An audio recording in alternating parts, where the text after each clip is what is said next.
मैं मोहम्मद आमीन, प्रधानाचार्य इस्लामिया इंटर कॉलेज शाहजहानपुर। इससे पहले हमने पौधों में होने वाले कायिक जनन के बारे में आप लोगों को बताया था। अब उसके आगे अलैंगिक जनन या एसेक्सुअल रिप्रोडक्शन के बारे में बताना है। पौधों में होने वाला एसेक्सुअल रिप्रोडक्शन सबसे पहले किसे कहते हैं? एसेक्सुअल का मतलब है अलैंगिक जनन। इसमें वो जनन जो उसी पौधे से, मात्र पौधे से ही होता है और इसमें किसी जनन अंगों की आवश्यकता नहीं होती। न ही जनन अंग होते हैं, न ही इसमें इससे केवल जनक संतानों से उसी टाइप की और इनमें आनुवांशिक लक्षण की समानता होती है, इसीलिए इन्हें क्लोन भी कहा जाता है। यानी एज इट इज, जैसा पेरेंट है उसी टाइप का नया पौधा बनता है। अलैंगिक जनन, पौधों में अलैंगिक जनन विभिन्न प्रकार से होता है। जैसे number 1 binary fission, number 2 sporulation या बीजाणु जनन, नंबर 3 बडिंग, नंबर 4 बड फॉर्मेशन या कलिका का निर्माण, और 5वां फ्रेगमेंटेशन, और 6ठा है रीजनरेशन। सबसे पहले बाइनरी फिशन को हम लेंगे या मल्टीपल फिशन लेंगे। इस प्रकार के डिवीज़न में सबसे पहले बाइनरी फिशन किसे कहते हैं? बाई का मतलब होता है 2, अर्थात इसमें एक पेरेंटल सेल से 2 सेल का निर्माण होता है, 2 कोशिकाएं या 2 नई संतानें बनती हैं। तो इसमें मुख्य रूप से यूग्लिना और ईस्ट में पाया जाता है। यूग्लिना में सबसे पहले पेरेंटल सेल या यूग्लिना कोशिका कुछ ग्रोथ करती है साइज में, और उसके बाद इसका केंद्रक 2 भागों में विभाजित होने लगता है। सबसे पहले इसका अगला भाग 2 पार्ट में डिवाइड होता है, लॉन्गिट्यूडिनल फिशन होता है, और इसमें धीरे धीरे ये नॉच बढ़ती जाती है और इस तरह से ये एक कोशिका से 2 कोशिकाएं। इसमें केंद्रक जो होता है ये सिंपल डिवीजन के द्वारा डिवाइड होता है, अर्थात इसमें जेनेटिक मटेरियल में कोई परिवर्तन या केंद्रक में किसी प्रकार का कोई परिवर्तन नहीं होता है। इसके बाद ये 2 केंद्रक अलग अलग हो जाते हैं और दोनों ये कोशिकाएं में लंबी खांच बनती रहती है, जिससे एक कोशिका से 2 डॉटर सेल्स बन जाती हैं। इसमें यूग्लिना में लंबाई में चूंकि इसमें सेप्टम बनता है, इसलिए इसको लॉन्गिट्यूडिनल बाइनरी फिशन कहते हैं।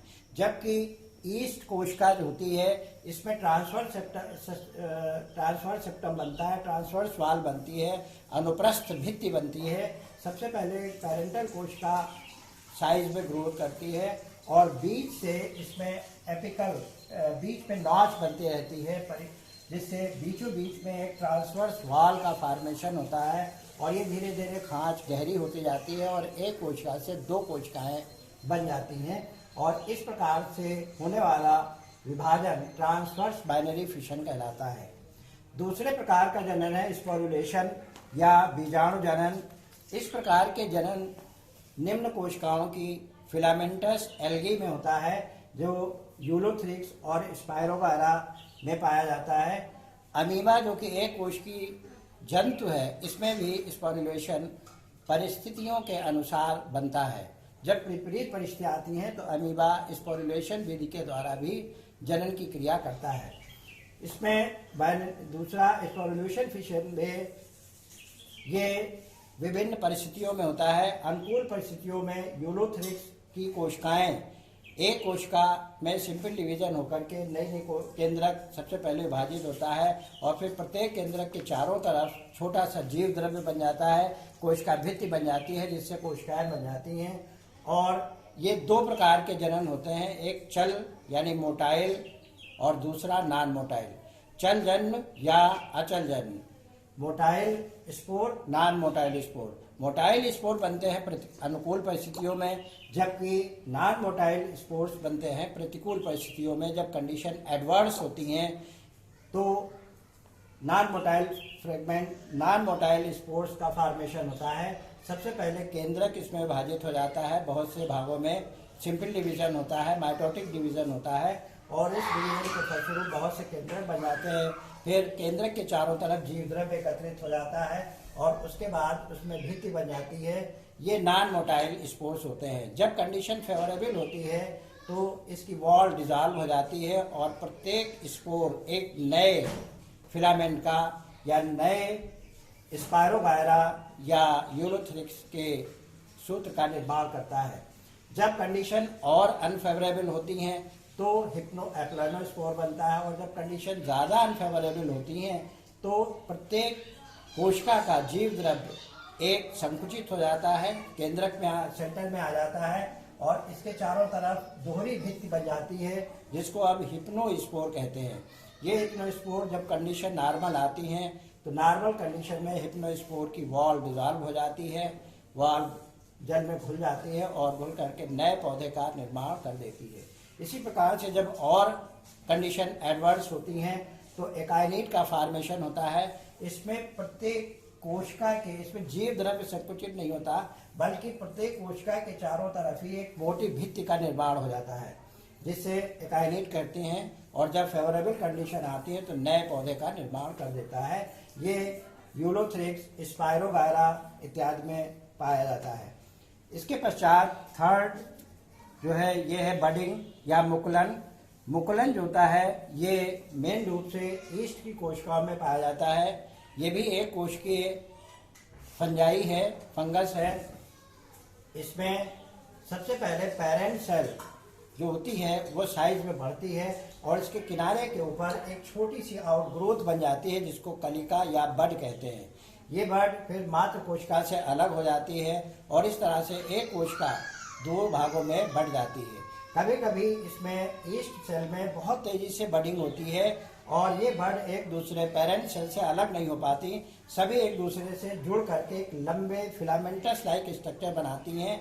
इसको वास्तविक माइसीलियम न हो करके कवक तंतु नहीं होता है, बल्कि इसको स्यूडोमाइसीलियम कहते हैं, क्योंकि इसमें पेरेंट सेल से नई सेल्स अलग नहीं हो पाती, इसलिए इसको कूट जाल, कूट माइसीलियम या कूट कवक जाल कहते हैं।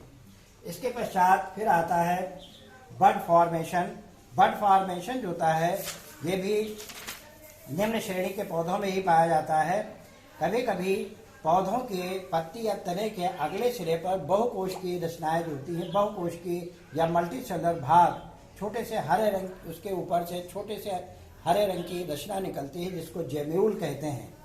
ये जेम्यूल फ्यूनेरिया, जिसे हम मॉस कहते हैं, फ्यूनेरिया में पाया जाता है। और जेम्यूल फॉर्मेशन होने के बाद वो जेम्यूल फिर पेरेंटल सेल से अलग हो जाता है, पेरेंट सेल से अलग होकर के नए पौधे का निर्माण करता है। इसी प्रकार से फ्रेगमेंटेशन। फ्रेगमेंटेशन का मतलब होता है टूटना या खंडीभवन। इसमें क्या होता है फ्रेगमेंटेशन में कि कोई तंतु जो होता है किसी कारणवश जब कई भागों में टूट जाता है, जैसे मान हुआ कि पानी में स्पायरोगारा यूलोथ्रिक्स है, कोई जलीय जंतु या बीच की वॉल डिजॉल्व हो जाती है, जिससे अनेक छोटे छोटे टुकड़ों में टूट जाता है, जिनको फ्रेगमेंट्स या खंड कहते हैं। और ये प्रत्येक खंड विकसित होकर नए पौधे का या नए फिलामेंट का निर्माण करता है। ये भी एल्गी में पाया जाता है, कब शैवालों में पाया जाता है, और ये यूलोथ्रिक्स, स्पायरोगायरा और यूडोगोनियम इसी प्रकार से फ्रेगमेंटेशन के जरिए नए पौधे का निर्माण या नए फिलामेंट्स का निर्माण करते हैं। फ्रेगमेंटेशन या रीजनरेशन एक ही बात है। इसमें निम्न श्रेणी के जंतुओं में भी फ्रेगमेंटेशन पाया जाता है, जिसमें हाइड्रा प्रमुख है। हाइड्रा जो कि मल्टी सेलुलर जंतु है, इसमें भी रीजनरेशन की क्रिया होती है और अमीबा में भी रीजनरेशन की क्रिया होती है।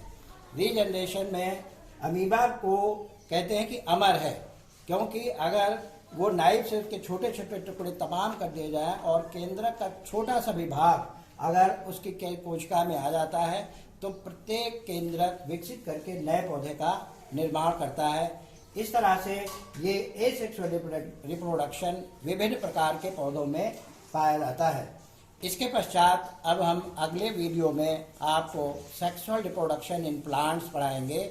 और सेक्सुअल रिप्रोडक्शन वो होता है लैंगिक जनन, जिसमें नर और मादा जनन अंग भाग लेते हैं। Thank you.